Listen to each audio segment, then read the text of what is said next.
नमस्कार दोस्तों, मैं wellness coach Yogeshwar Sahu. Last 5 year से आप जैसे बहुत सारे लोगों को हेल्दी जीवन शैली को अडॉप्ट करते हुए हेल्दी वेट कैटेगरी में आकर के बहुत सारे जीवन शैली समस्याओं से ऊपर उठने में मदद करता आया हूँ। दोस्तों, आज हम समझते हैं वेट लॉस के एक बहुत बड़े सच्चाई के बारे में।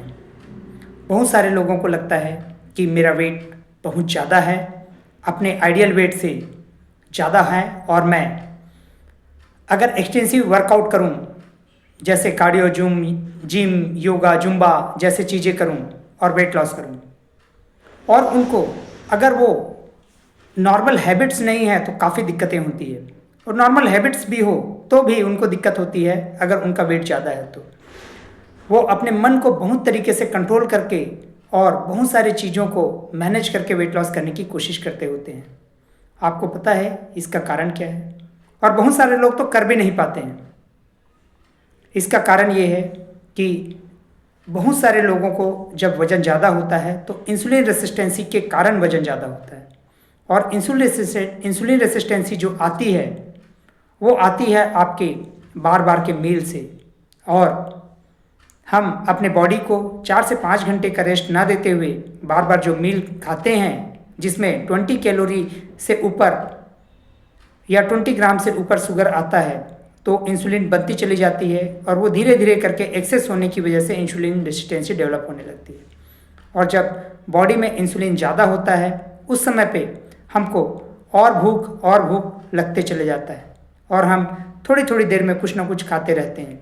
और उस समय पे हमारा जब बॉडी में इंसुलिन ज़्यादा होता है तो वेट लॉस होने के बजाय वेट बढ़ता जाता है।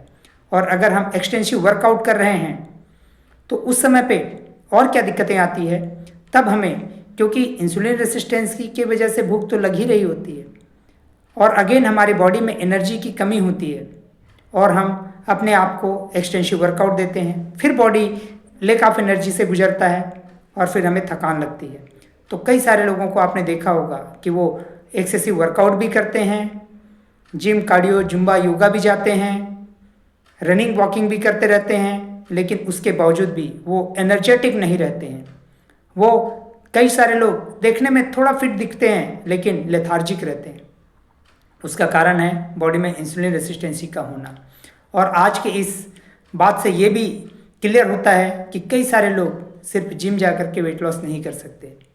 और अगर आपको वेट लॉस ही करना है तो जितना कैलोरी आप जिम में बर्न आउट करते हैं उतना ही कैलोरी सिंपली अपने खाने को मैनेज करके भी कर सकते हैं। सेम 300-350 कैलोरी आप खाने से भी मैनेज कर सकते हैं, जिसमें कि आपको एक्स्ट्रा भूख नहीं लगने वाली है, जिसमें कि आपका एनर्जी ड्रेन नहीं होने वाला है, ना ही आप अलग से एक लेथार्जिक पैटर्न में जाने वाले हैं। तो अगर किसी का वेट ज़्यादा है और वो वेट लॉस के लिए जिम प्रेफर करते हैं तो शायद ये उनके लिए गलत हो सकता है। लेकिन अगर कोई कहता है कि मुझे बॉडी ही बिल्ड करनी है तो उसके लिए जिम बेस्ट है। और वैसे लोगों को मैं सजेस्ट करूंगा कि पहले आप अपने वेट को नॉर्मल और आइडियल कैटेगरी के आसपास ले आइए, और उसके बाद आप जिम करेंगे तो आप अपनी बॉडी भी बिल्ड कर सकते हैं और आप माचो भी दिख सकते हैं। तो इन सजेशंस को ध्यान में रखिए और इन बातों को देखिए, रिसर्च करिए, समझिए और अमल में लाइए। ये आपको एक हेल्दी जीवन शैली और हेल्दी वेट कैटेगरी देने में मदद करने वाला है। और अगर आपको लगता है कि आपको और भी ज़्यादा समझना है, कुछ सपोर्ट चाहिए, तो आप कनेक्ट कीजिए अपने वेलनेस कोच योगेश्वर साहू से 9302965481 पर। Thank you.